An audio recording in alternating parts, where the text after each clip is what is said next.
on, ladies and gentlefolk, and good afternoon. Welcome back to the channel. It's your boy Napoleon back with another video.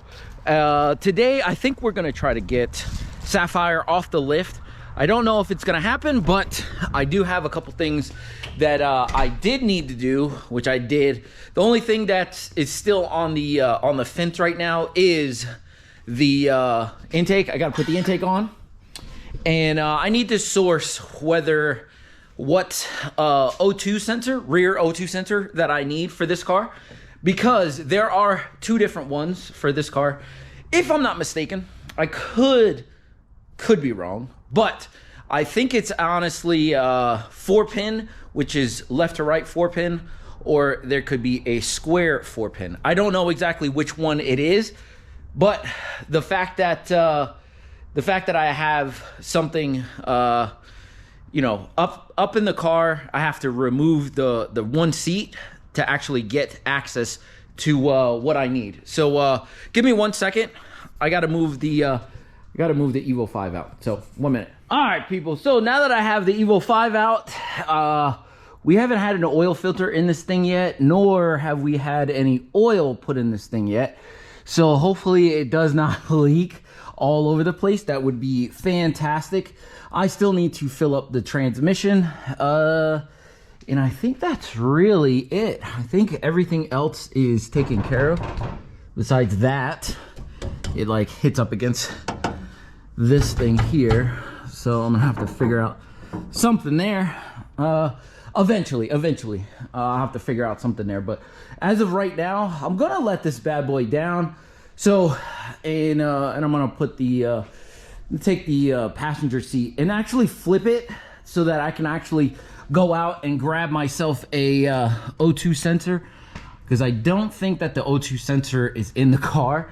Honestly, I just think somebody just didn't put it on because they're idiots. But do have myself an oil filter, and I do have myself a 6 quarts of break-in oil. So I use 2050 in all of my cars, but this is break-in oil. So anytime you're doing an engine, this is definitely the best engine oil that you can get. Something with a lot of zinc in it, and it is probably the best stuff that I've actually used, that I've never actually spoke about. Whenever I actually go to the place that builds my motors, they always give me 6 quarts of this, just so that I make sure I have enough. So you're supposed to use this for at least the whole break-in, 3,000 miles or so, and then I can actually switch over to whatever I need. So that's to pretty much bed in the rings, make sure that there's no contaminants in there that needs to come out. So, but yeah, that is something that I've never really spoke about on the channel, but it is very, very important whenever you're doing something like this. So this is the stuff that I use, and I'm just gonna fill my oil filter up with it so that I have enough oil actually in the filter, and then I can fill the sump with whatever else is left, and then we can start to spin it over until we actually get oil pressure. But let me let this bad boy down. Well, I can't let it down yet. Let it off the locks, and then we could actually get to work on getting the passenger side seat out, so that I can actually like figure out which of these couple O2 sensors is in this car, because I have no idea. I haven't really done a rear O2 sensor in one of these cars in a while, but it's really not that bad. The problem is that it's underneath the passenger side seat. So like I said before, so let me get this bad boy down. The passenger side seat is not that difficult to get out. It is a 4 14mm bolts, and then you can just flip it back and then rip up the carpet to see how much stuff is in there. So it's really, like I said before, not that crazy. I want to make sure, not that crazy. 14 here, 14 here, 14 here, and then 14 oh crap, up underneath this. So I will have to take that out. Honestly, I think I'm probably gonna replace this freaking carpet too, because this carpet is just gross. Like, I haven't really had time to actually go through and actually take and do anything with this carpet, just because I've been worried about getting it running correctly. But now that I do have some time, I can actually do that. So I will probably be sourcing myself a carpet, hopefully. So yeah, give me 1 second. I'm gonna get this seat moved out of the way, and then I'll show you exactly what we got, because that O2 sensor is going to be not that crazy, but like I said, I have to rip up some of this stuff to actually get to it. So give me 1 second, be right back. All right, so looking at this bad boy, after getting the seat out and just fishing this plug out, man, it is a 4-pin like this here. So this is a 2005 Evo 8. I think it's just a regular Evo 8, so nothing too crazy. So this is the plug that you're going to be looking at. It's an SSL. I'm sorry, SSL. So I don't think that it's really going to change as far as the plug, but I feel like this one here had a straight plug, like 1, 2, 3, 4 right in a row, instead of the H pattern one that this car has. So let me go to the store real quick. I got to go inside, get my wallet. And let me go find out if I can find a rear O2 sensor for this bad boy. So something aftermarket that won't have to pay crazy on, but enough that it'll get the light out if I have any issues. So I'll be right back. All right, people. So just got back from the store, and well, I got back like maybe 20 minutes ago. And as you can imagine, nobody's got anything in stock for this car. It's ridiculous, and nothing even close to fits this car. So with that plug being really weird with those, you know, with the way it is, every place had a sensor for this car, which is the 1, 2, 3, 4 right off the you know, right next to each other. And this one is 1, 2, 3, 4 in an H pattern, and nobody had anything even remotely close. So I actually had to order one online, which kind of sucks, but hopefully like it'll be here in a couple days and it won't hold me up too much. But on today's video, I want to try to get the rest of this car kind of started, because I don't really need the O2 sensor to start the car, thankfully. But I do have the you know, like I said, the interior is still out. I haven't really done too much except for fill up the transmission with fluid, because not like I need to put it you know, fluid in there for right now, because it's not like I'm going to be driving it. But with everything in the way, I don't want to put the intake on and have everything in the way over here, and then I run into some issues. So I put that together, put fluid in there like I said before. So now I'm gonna put this bad boy back in the air. Well, I'm actually gonna fill this bad boy. I'm gonna fill the car up, put the intake on, put this I do have a catch can with a breather, so I mean with a normal breather, a suction kind of for the turbo. So I'm gonna put that on real quick, put the battery in, fill it up with fill it up with oil, and the battery in like I said before. What else do I need to do? Intake, battery, fill it with oil, fill the oil filter with oil, and then I could actually start revving this. Well, not revving it, but I can actually start cranking this thing until I get oil pressure. And then hopefully it can sustain oil pressure long enough for me to actually stop the car and get everything together, put the plugs in, and then I can actually start this thing for the first time right on camera. So yeah, let's just get right into it.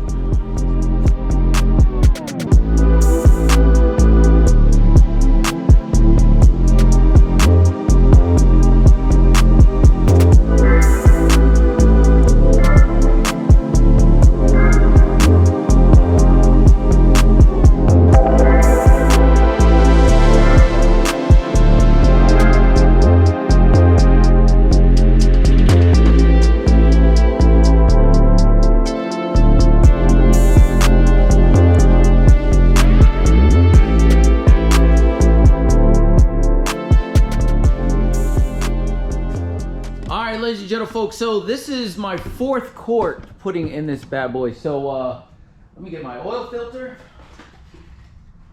my oil filter. Make sure this is the correct one.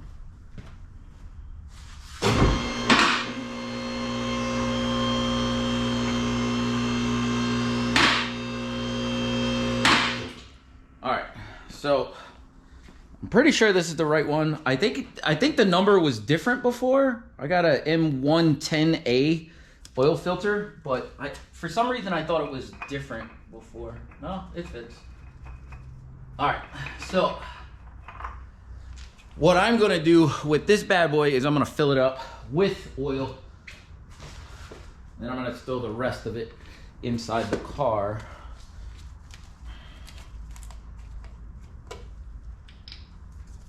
Now the reason why I'm doing this is just so that this thing has oil in the filter ready to go and it's not sucking up air. Not sucking up air. So I'm gonna fill this bad boy. Get all the air out. Well, to some degree anyway, as best I can.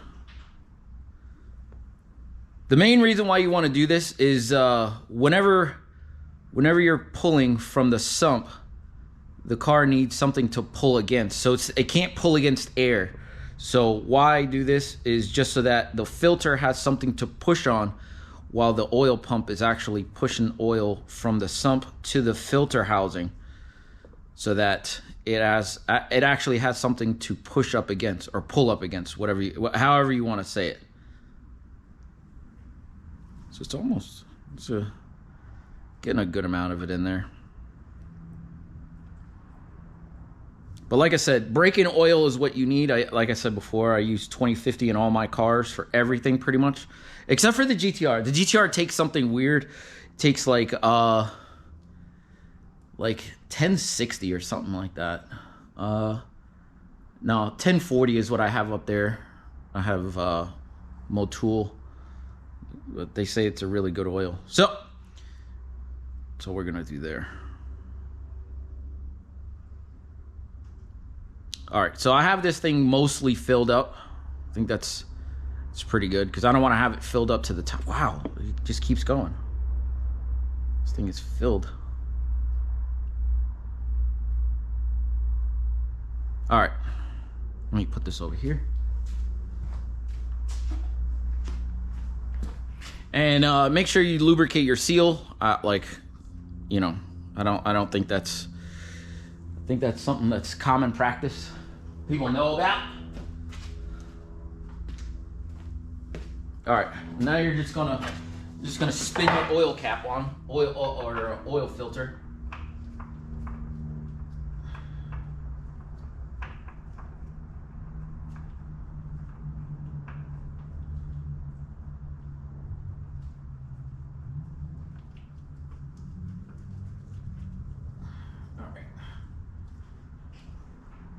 All right, hand tight is all you need right there. So let me let this bad boy down.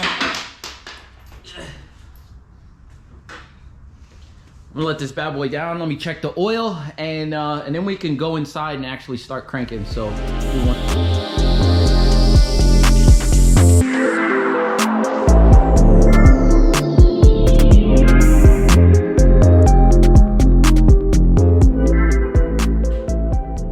all right, people. So 5 quarts into this bad boy, and it's right on the stick.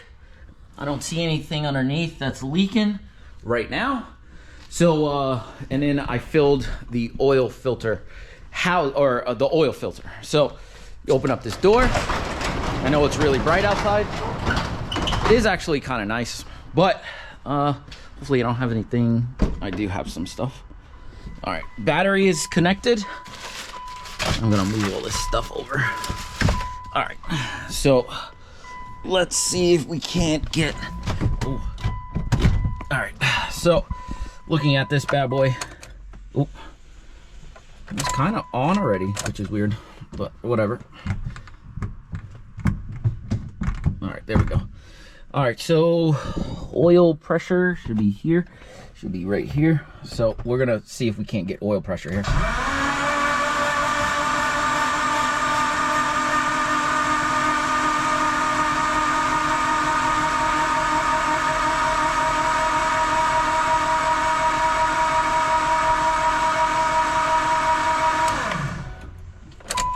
It's funny because the oil pressure light was never came on, so which means actually that I have good enough oil pressure, or my oil pressure gauge is bad, or oil pressure sensor is bad.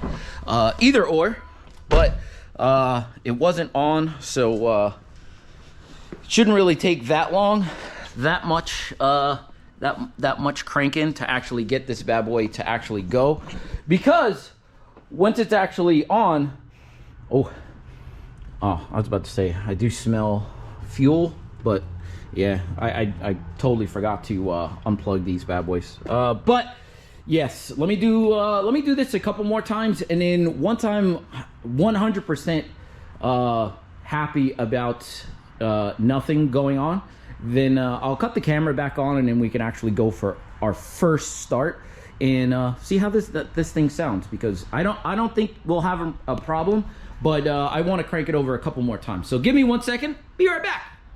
All right, ladies and gentlemen, folks, so I feel really confident as of right now to actually put the plugs in and put the coil packs in. So let's just get it.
So yeah, let's do this right on camera and see how it comes out.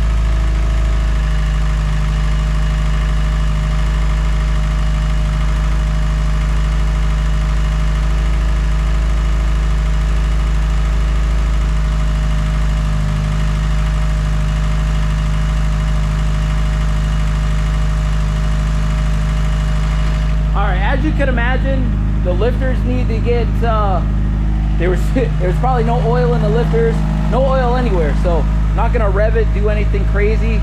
I'm not even gonna put coolant in it just yet. I'm going to wait because I really don't want to take this thing off of the lift just yet. I want to make sure, yeah, looking underneath, doesn't look like there's any oil anywhere. So, and it's getting quieter, that's for sure. Oh yeah. Check engine light is on because of that rear O2 sensor, obviously. I already knew that it was going to be on regardless, but wanted to make sure that it was going to be nothing else. So I don't think that it is. So I think we're good. So I don't want this thing to get too hot. So let me turn it off.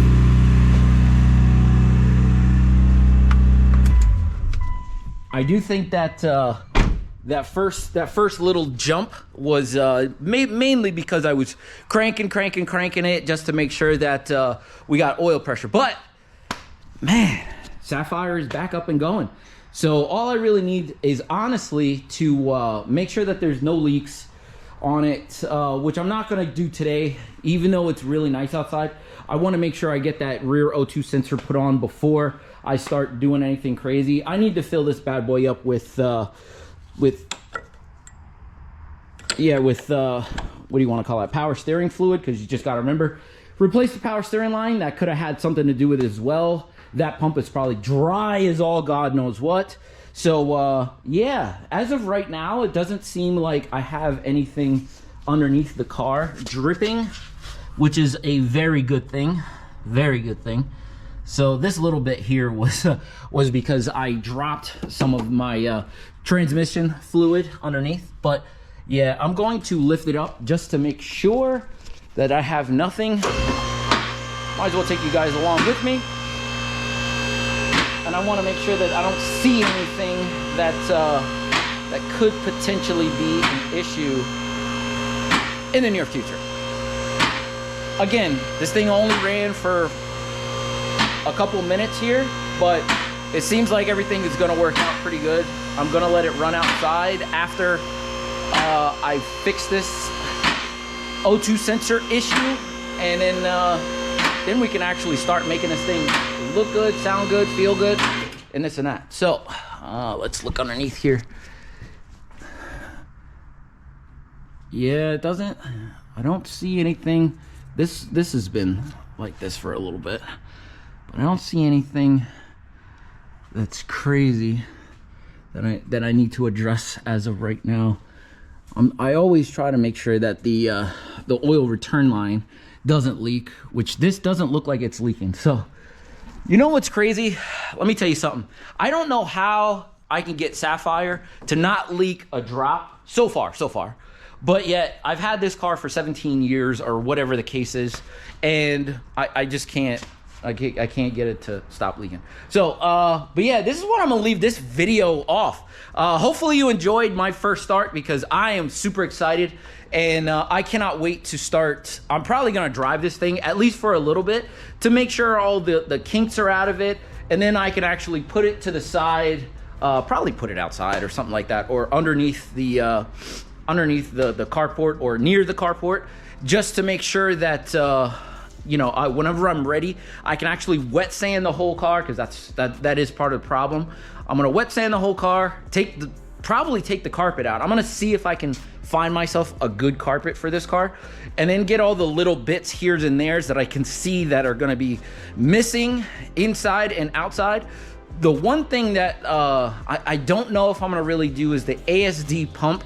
It needs a I don't know what you want to call it. It's a sensor like this, you know, like the Mivex sensors. Let me see. I know I had one here. It looks like this. It's almost like a Mivex sensor. This is from a Subaru, but the one on this car is a 3-wire. This is a 2-wire setup, so I can't really use this, but it looks something like this. So I don't know if I'm gonna buy that and drain or fix what I need to with the ASD, but most people run without them without any issues.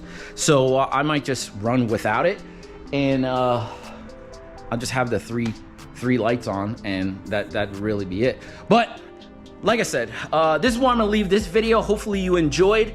My progress is very vast, and I cannot wait to start doing more to this project. But until I do get some more time to actually do this, just stay safe out there, my friends. And yeah, if you like the video, like, comment, subscribe, and I'll see you on the next one. Deuces.